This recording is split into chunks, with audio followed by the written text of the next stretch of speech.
এক পয়েন্ট পেলেই 2026 বিশ্বকাপ খেলা নিশ্চিত করবে আর্জেন্টিনা।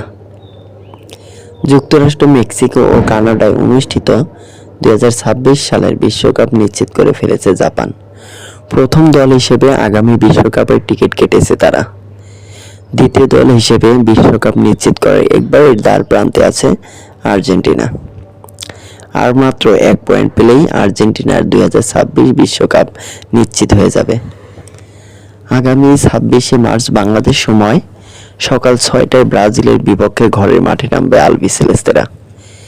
ওই ম্যাচে ড্র করে অন্তত 1 পয়েন্ট তুলতে পারলেই বিশ্বকাপে পা রাখবে লিওনেল স্ক্যালোনির দল। আর্জেন্টিনা বিশ্বকাপ বাছাই পর্বে 13 রাউন্ডে 28 পয়েন্ট তুলে টেবিলের শীর্ষে আছে। বাকি 5 ম্যাচেও যদি তারা হারে, সেক্ষেত্রে অষ্টম অবস্থানে থাকা ভেনেজুয়েলা